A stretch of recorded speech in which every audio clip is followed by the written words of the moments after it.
God's plan. So in the final encounter with Yaakov and Esav, after being 22 years in Haran, working for his swindler of an uncle, but eventually outwitting him and marrying and raising the 12 tribes.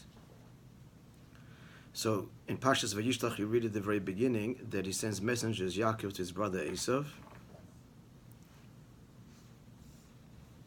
to tell him that he was coming back to Israel and wished to live in peace with him.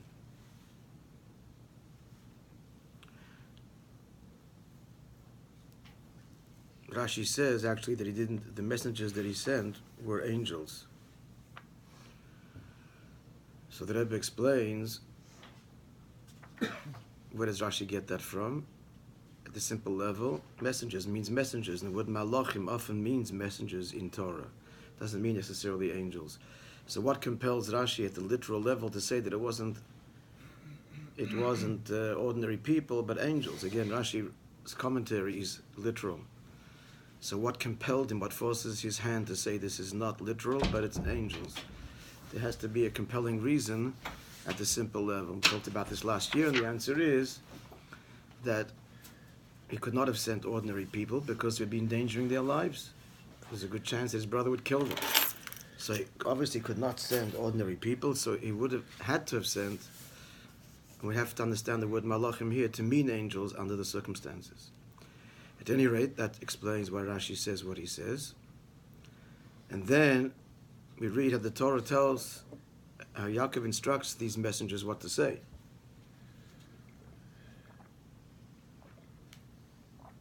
So Yaakov gave detailed instructions to his messengers as to how to deal with Esav. On the one hand, humble yourself, call him my master.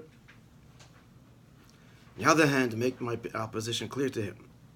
Say to me in my name, because he says to the messengers, tell him I lived with Lavan for 22 years. He's telling him, I lived with Lavan, the master of all magicians and swindlers, but I overcame him, implying I will overcome you too. And also he's telling him, despite living in this house, in Lavan's house, I nonetheless fulfilled all the 613 mitzvahs, as implied. This is all in the text there. And why have I waited till now? Because I waited now till Yosef was born, because he has the power to prevail over you. So all of this is insinuations that Esav, on the one hand, Yaakov is saying peace. On the other hand, if you insist on seeking my destruction, please know that you won't succeed. Then he says to him, you hate me on account of the blessings which you think I stole from you. Our Father blessed that I be granted the dew of the heaven and the fatness of the earth. But I have received neither. I have oxen, asses, and donkeys, which are neither from the heavens nor from the earth. So why do you hate me? So in other words, he's saying the blessings weren't even fulfilled. Furthermore, I possess an ox, a donkey, and a sheep, men servants and maid servants, quote, unquote. That has a deeper implication to what he's telling his brother. Yosef's compared to an ox. Yisachar is compared to an ass who carries the burden of Torah. I have sheep. He's implying the Jewish people are faithful, who follow Hashem like sheep, and we are faithful. So he's hinting with these words, an ox, an ass, and a sheep. What's he's hinting to? Ox is who? We just said it. Ass is Torah. No, we said ox is Yosef. Yeah, correct. Ox is Yosef. Who is who? The ass is Yisachar. The sheep are in general loyalty. And then he said men servants and maid servants. He's also hinting to there. The manservant is King David, and his wife Abigail is the maidservant he's hinting to. All pointing to all the merits and great descendants and their holiness that will overcome Esav. It's all a hint, not to make peace. Now going to go a little bit deeper into what we just said now. Let's have a look at our text. How can you compare an ass? Like, it's the wrong word to use compared to a Donkey. Donkey. Like donkey better? Yeah. Okay. Donkey. Don't be stubborn. Well, that is a snake. Because of the other meaning of It's the a word. terrible name to ask. But that's another word altogether. It's not ass. The word you're thinking of, the curse word, is not ass, my friends. It's another word. I shouldn't have to educate you on that. Mule. That is a snake. Compared like a snake. Yes, the tribes were compared to animals. They're all God's creatures, and each one has a virtue. Dom's compared to a snake, a serpent. Yeah, correct. Yes. Compliment. No, all virtuous. When Yaakov blessed his children, he compared them all to different animals. These are the ones that Yosef is alluding to. Yeah. I see the connection to Yosef, Issachar, and the Jewish people, but I don't see the connection to David. Quite simply, they were servants. They were a king is a servant of the people. But why David? He's the ultimate king, Okay. and Moshiach descends from him. Okay, so let's see now the deeper meaning of this. Vayhili shor v'chamor, and I have an ox and a donkey.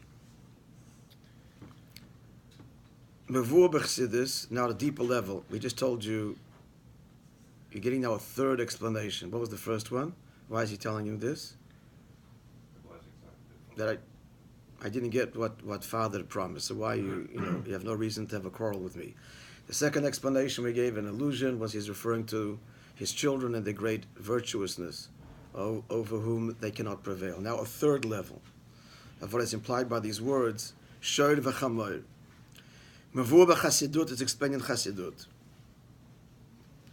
Shekavanat Yaakov bidvarav, that the deeper intent here, in Yaakov's words, Hayta lo hodia Esav, was to let Esav know, Shehu mitzido, that Yaakov from his side, from his stance, Mukhan kvar ligula hashlema, he's ready for the final redemption.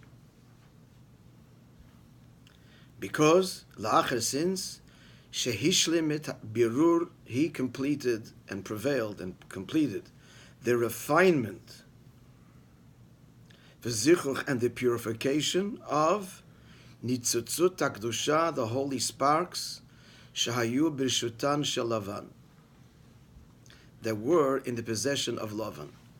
As explained in Chassidut and Kabbalah, the whole reason we come down to the world, the whole purpose of creation, is to redeem the divine sparks that are embedded in creation. So Yaakov is saying to Esav, I was in an exile in Lavan. This is symbolic of the soul coming down to the world, and I prevailed and elevated the sparks, and so I'm ready. I'm ready for redemption, for God's presence to be revealed on earth, for the final purpose of existence to be realized. However, in the brackets, Elosh Malachim, but the angels or the messengers, Beshuvam, when they returned, Hodile Yaakov, they said to Yaakov, you may be ready, but he's not. She'esav mitzido, Esav from his end, Adayin eino mochan lekach, is not ready for it. He still remains unrefined, and as I spoke about yesterday in Shul, the divine sparks that are deeply embedded in Esav are yet to be redeemed. Now, how is this into in these words? And this is what our sages say. Turn over the page. Ala pasuk, on the verse which you just quoted.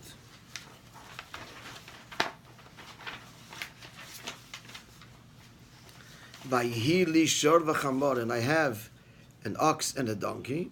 Say our sages, the deeper allusion here is Chamor, the donkey, Zeh Melech HaMashiach. This is a reference to Moshiach himself. And the connection, Shene'amad, because the verse describes him, the prophet Zechariah describes Moshiach as Ani, a poor person, V'rochev ala chamor, riding on a donkey. So that's the illusion. I have the donkey, meaning I am ready. Klomar, to say, Yaakov mukhan u'mezuman legula. Yaakov was ready for redemption at that point, and already, Esav was not. And how would Esav know that Hamor is referring to such a thing? He doesn't have any Nebuah prophecy or anything. Yeah, I don't know. Maybe it could be he didn't know. It was just being stated, and the angels came back and said, we see that he's not. So it may not have been a conversation, or it may have been. It may have been that the angels were instructed to say, there's a prophecy, it goes like this, and he's ready. Or, alternatively, they may not have invoked this whole explanation, just told him outright that Yaakov has completed his mission and he's ready for redemption. It's hard to know, and impossible to know exactly how this is conveyed. So it's kind of open. Okay, good question. One could ask on this.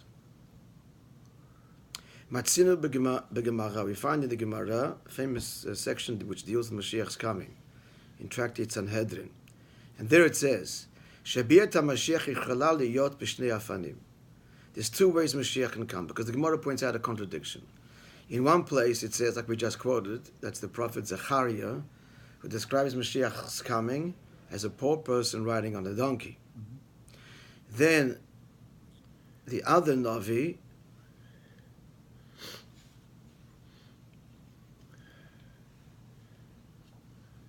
Yeshayahu, remember which one, he describes Mashiach's coming in a spectacular way on the clouds of heaven. So it's an outright contradiction. So the Gemara resolves the contradiction by saying that there are two ways he can come. Maybe it's Malachi.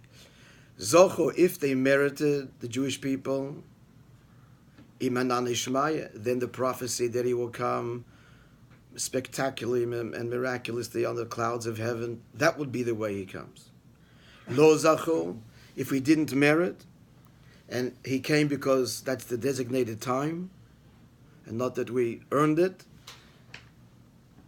then it's the second prophecy. Ani v'rachev al chamor, poor and riding on a donkey. Klomar, meaning to say, Im yisko b'nei Yisrael, if the Jewish people will be meritorious, v'yiruim, and they'll be worthy, b'ma'asem atovim, their good actions, le'gu'ula, for the redemption, hitavo b'ofen nisi, then redemption will come miraculously. Imanan Ishmaya, quote unquote, he'll come on the clouds of heaven. And also implied there is that he can come earlier than the deadline. There's a deadline, but he can come before the deadline if we merit, and he'll come miraculously. Achim ein b'nei Yisrael, achim b'nei Yisrael lo yiruim lakach, but if the Jewish people will not be worthy, Hagulat tavo, redemption will come. Why? Rak biglal haftachat HaKadosh Baruch Hu. It'll come because of His promise, not because we have earned it. And that will be itavo b'ofen nachot yoseh. It'll come in a lower way, not spectacularly, in a more natural way, as you'll explain. Rochev al chamor, riding on a donkey. So what do we have from here? There are two very different ways Moshiach can come. Earlier than the deadline and miraculously, or at the very end of exile because God promised. And the difference is miraculously or on a much lower level, described by the prophet Zechariah, a poor person riding on a donkey. Don't have to tell you how the Christians have distorted all of this. Anyway. Now comes the question. What's Yaakov saying to Esav? Muchan, he's ready, v'ra'ui l'geula, and ready for redemption. Now this is really early on in our history.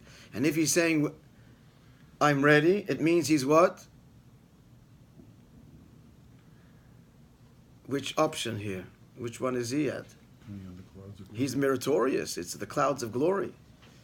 So madua bachal l'rimoz l'kach. So why is he even invoking in the illusion B'emtzaot hamilah, by invoking or using the word chamor, the donkey, harumezes, which is an allusion to lofana gula, redemption coming, hanachot yoter, much lower level, rochev al chamor, riding on a donkey. He's clearly ready in a virtuous way, and not because the time has come and it's happening in this very inconspicuous kind of way. Why is he even invoking that when surely that's not what he's conveying? He's conveying, I did my job, and I got my righteous children, as we learned in the Medrash before. The various animals he's quoting is hinting to his sons and their virtues. So it's all not lo zachu, not meritorious. He's describing a zachu, a meritorious state. So why invoke the chamor? Answer. V'abiyur bazeh, the explanation is, chamor, the word donkey, the Hebrew word chamor, has the same letters as moreh indicates al chomer. What's chomer? Chomer means material. Chumriyut v'gashmiyut, materiality and corporeality. Why is a donkey called that? First reason, kishem kishetafkido shel hachamor. It's essentially the same root letters, chet mem resh, and it almost sounds, even the vowels, the same. Chamor chomer. It's just the vav is here or there. Kishem shetafkido shel hachamor. What's the task of a donkey? Hulavil et rochvo. He's a beast of burden, and he carries his rider or the rider or the load. Limkom, to the place sharochev, where the rider en yachol lagi elav bekochot atzmo. He couldn't get there himself in that time, at least. Maybe it's even too heavy. You need a donkey. The donkey is a beast of burden that carries the rider or his load to a place where he could not get there on his own. Very deep point being conveyed now. Kach also, hadvarim agashmiyim, physical matters. Again, the word chamor is the same word as chomer, which means material, physical, tangible.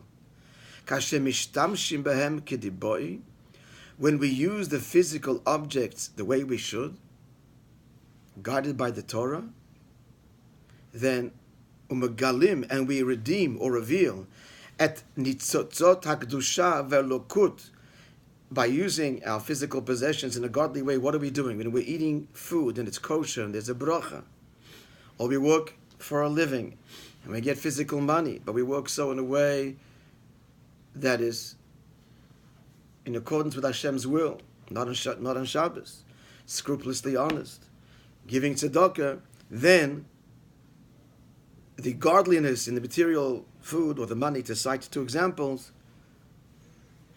hatmunim bam, which is hidden in them, magbi'im et haneshama. We redeem those sparks, and the soul gets elevated by having engaged the physical world. Because as we learn, the sparks of the divine that are in the physical world are a very lofty level and deeply embedded. And how do you access that divine energy, blessing, or connection to God? By using the physical object in the service of God. That redeems that divine spark, which is very lofty, and the soul then connects to that, and it's elevated. The soul becomes elevated in its relationship with God by engaging the physical world, putting on the physical tefillin, the tzitzis, the kosher, the Jewish home, the mezuzah, and so on. So magbim et haneshama. So the paradox is the soul comes down here to be invested in a body and therefore do physical acts to be elevated higher than its natural relationship with God. Why? Because in the body, in the physical acts, in the physical world, is a very deep potential divine connection, deeply embedded, that needs to be extracted by engaging it in a godly way, which is a huge challenge, because the world wants to draw us in for its own material, pleasurable. We're drawn to the physicality because we like it. And to be able to be engaged physically, engaged in it for a loftier purpose, it's a big struggle, and that's the whole point of it all. But the point being, concluding the paragraph, Umavim otale dagan nalit yoter.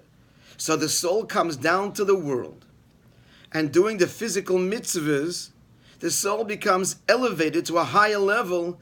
Mizu then shanashama hayta yechola lagia eleha, much higher than whatever the soul could ever achieve, bekochot atzma, through its own effort. So in other words, leaving the soul in heaven and the soul will ascend every day higher and higher and higher. It will never be as close to God as it achieves by coming down to this world and doing the mitzvah and redeeming the spark, which means God's investure that's much more deeply invested in this world.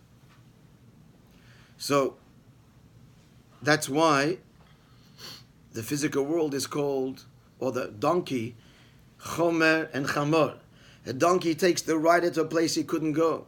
The chomer, the physical world, takes the rider, the soul, to a place, a connection to God it could not achieve in heaven, being there unto eternity.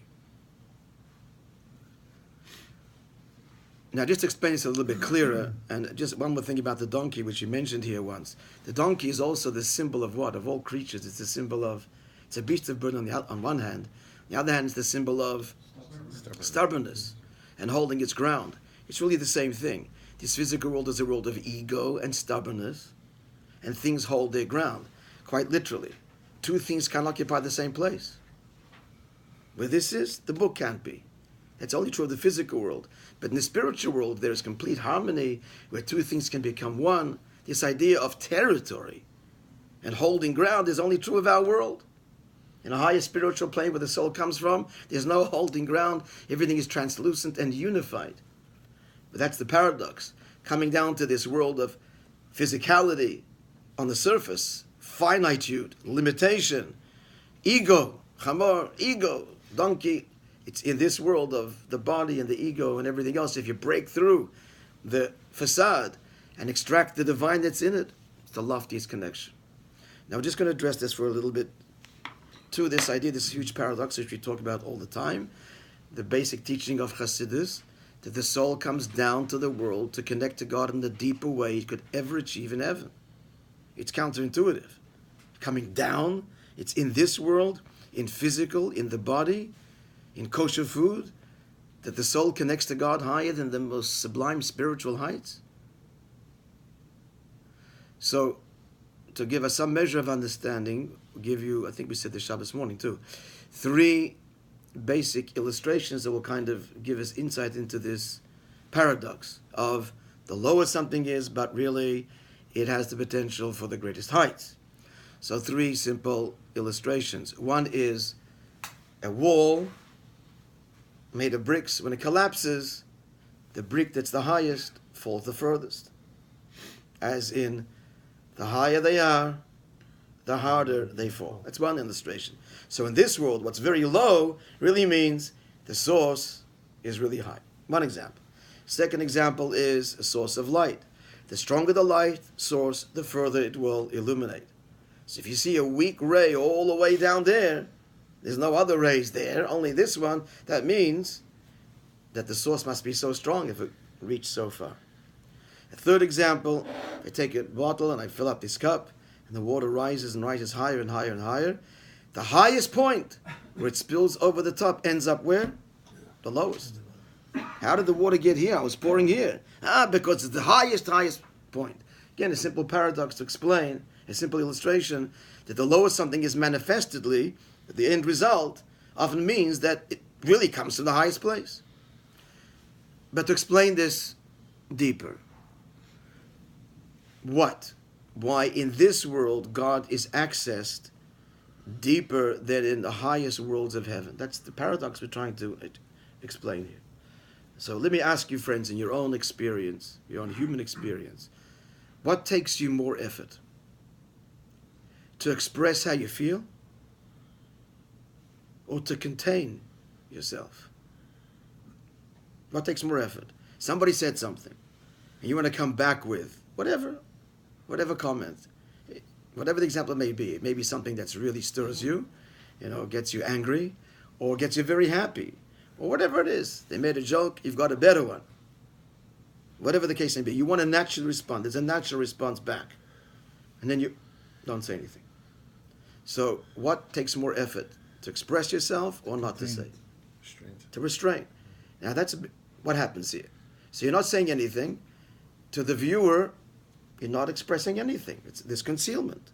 But really inside, that's a lot of effort. The fire going on. If you're really insulted or you're really angry, and you really want to come back with a sharp comment, and you don't, there can be tremendous effort, but on the observer, there is nothing.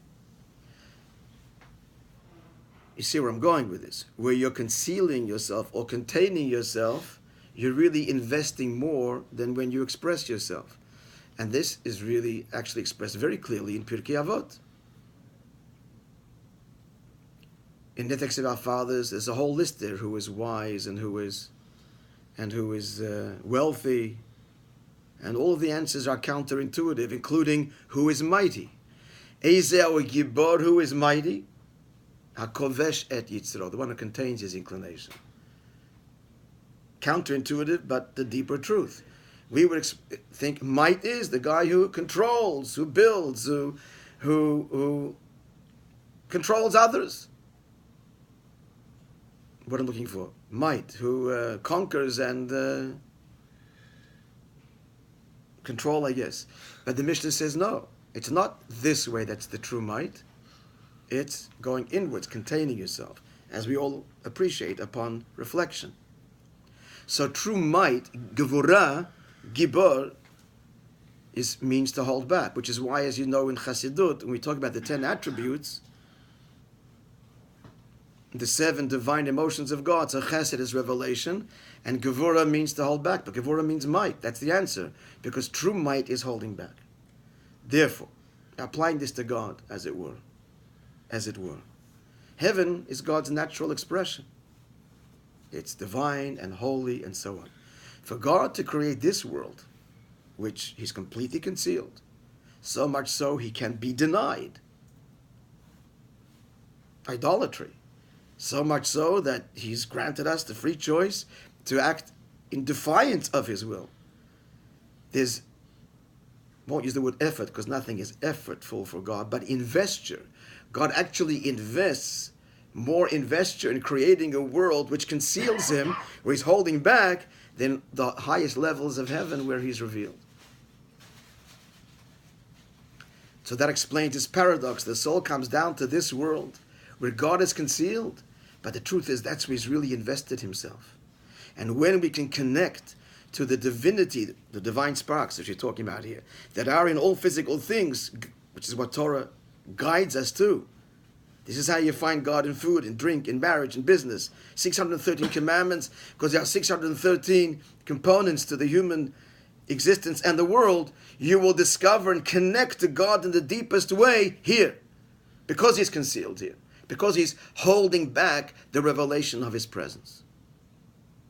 Kind of clear? Having said all this, let's continue our discussions. All to answer the question why Yaakov is invoking the chamor, the donkey, when that's symbolic of Moshiach coming in an unrefined state. He was refined. So we're beginning our explanation here altogether. Why is the chamor used by the prophet? Does the prophet mean literally Moshiach is going to be coming riding on a donkey? No. What he's saying is what we're starting to explain now. That chamor means materiality. Same letters. The donkey is the beast of burden that carries the rider to a place he can't go. Who's the rider? The neshama. The neshama reaches the deepest depth of connection to Hashem only through the chamor engaging the body, the physical world. We also said that the chamor is the symbol of obstinacy. That's the nature of this world. Boundaries and limits. Place, territory. Don't budge. You can't get this where that is unless you move it. And while it's there, two things can occupy the same place. That's a very limited reality. And yet, in this very limited reality of time and space, chamor, chumriyut, that's where we ride. That's where we truly attain the greatest heights. Now, continuing the idea. So now by the second to last paragraph of the page. Ubehesim lakach, and therefore, yeshno maila, there is a virtue, begeula, in the redemption. Now, applying this to the two ways redemption can come. Let's see it in the text. There is a virtue in the redemption which would come bederech rochev al chamor, quote unquote. Mashiach's coming associated with riding the donkey. There's an advantage to that over the other way, lagabe geula, relative to or compared to a redemption abba imanani shmaya on the clouds of heaven. Wherein lies the difference? It's a different kind of redemption. Let's see. Last paragraph. Imanani shmaya. If Moshiach will come on the clouds of heaven, and again, also not literal, riding on a cloud. Maybe he's in a plane, I don't know. But these are prophets speaking, it's all metaphoric language. We don't mean the physical donkey and not clouds, but the deeper meaning as we're explaining it now. Riding on a donkey means as a result of having redeemed, Mashiach will come as a result of Jews having redeemed all of the sparks deeply embedded in the material world. And the soul riding, all Jews being elevated, the world being elevated. So what does it mean in the clouds of heaven? That means a different kind of messianic era, as it were. Mashmuto shagula ba ba'ofan shamaymi veruchni. Redemption will come in a heavenly, spiritual way. Lelo gilu yakor chatamun ba'olam hazeh, not in a way through revealing the divine investure revealed in this world, ubruchumiyato, and in its materialism. In other words, it would be, there's two possibilities, a messianic era like the Garden of Eden. Yeah, we're in this world, but the Garden of Eden was just totally miraculous. Totally miraculous. So that's one kind of messianic era. Mashiach comes in the clouds of heaven. It doesn't happen through engagement in the physical world, but it would come as a result of Jews living in divorce from the physical world, in their own spiritual cocoon, and developing spirituality, and that would then bring about that utopian messianic era would be one disengaged. In other words, this is a very deep idea. As we're going to, trying to explain this. Let us go back to the very beginning. The very beginning was Adam and Eve in the Garden of Eden, right? They sinned and they're expelled. So we've shared this before, and we'll share it again because it's what the essence of this whole discussion. It's a very abstruse, difficult idea to grasp, which is why I have to repeat it over and over again. So let's try and understand it here. It's not a neat little package. And that is, our sages tell us, after Adam was expelled from the Garden of Eden, because he sinned, he and she ate from the tree of knowledge of good and evil, they weren't supposed to, out. So Adam turns to God and says, wait a second. Adam was created by God himself. He was a prophet. He was able to see what's happening in the heavens, the Torah. The Torah is written before creation, and he sees in the Torah there's all these laws of death and birth. He says, you're blaming me for all of this? You wrote a Torah where all of these laws are in place before I was even created. This is a setup. You framed me. You're blaming me for death. That's the simple narrative. They would have stayed in the Garden of Eden and they would have been perfect and lived happily there ever after. Not to happen, expelled. But Adam says, but I see your Torah deals with all of this and you wrote that before I even did my thing. And God's response is, you're right. Actually silence, which is an admission. King David makes reference to this in Tehillim when he says, it's what he's referring to, Nora alila al bnei Adam. God plots awesomely against man. God is saying, in his silence, you're right. This kind of paradise is not what I want from you. I want you, pardon? Why create? Okay, yeah. I want you to descend into the world of materialism, and that descent will happen because of your sin. But then, through your teshuvah and your engagement in the world, which is kind of teshuvah, you will redeem yourself and the physical world, and you'll be connected way immeasurably higher than if you'd remained forever in paradise. So why is there a paradise? ultimately there's a paradise because there's got to be a descent. Free choice. And there should be free choice, a descent from a lofty place to a lower place, but the intent is the lower place. And if there's no higher place to descend, then he had no choice to descend there. There's no sin and no teshuvah. It's really all about the teshuvah that comes at the end. And teshuvah is synonymous with this idea of descending into the deep bowels of materiality and then extracting the spark. All teshuvah is really the same idea as taking a physical object and doing a mitzvah with it. Teshuvah means you descended to a dark place, sinned, but then when you do teshuvah, you redeem the spark, which is a very lofty one, which is embedded in those dark places. So, this is very, subtle idea, that ultimately the descent is part of the plan, and it leads to a deeper messianic era. And that's what our sages are saying. There's two kinds of messianic era. There's a messianic era, the theoretical one. No one ever sins, stays the course. We remain innocent and pure and peaches and cream. Okay, that's the theoretical one, which God won't allow because it's way too shallow. But that messianic era will result in miracles, the miraculous, heavenly, transcendent. In other words, in theory, God sends us down to the world and we resist it forever. We never get involved. Adam never sins, no one ever sins. And we remain always ensconced in the cocoon of the Garden of Eden. What kind of messianic era will that elicit? The miraculous heavenly one. But it misses the texture, the depth. It's kind of reproducing heaven on earth. God says, but there's so much more available here. Paradoxically, it's in the physical. And that means it means part of the package is sin and getting your hands dirty and temporarily being lost, exile. But at the end of all of it's going to be the ultimate connection, because the higher they are, the deeper they fall. Where God's most concealed, this huge paradox, through Teshuvah in the end, he's most present. That takes thousands of years, and it's a long, arduous, and sometimes tortuous journey. But in the end, it's the deepest connection.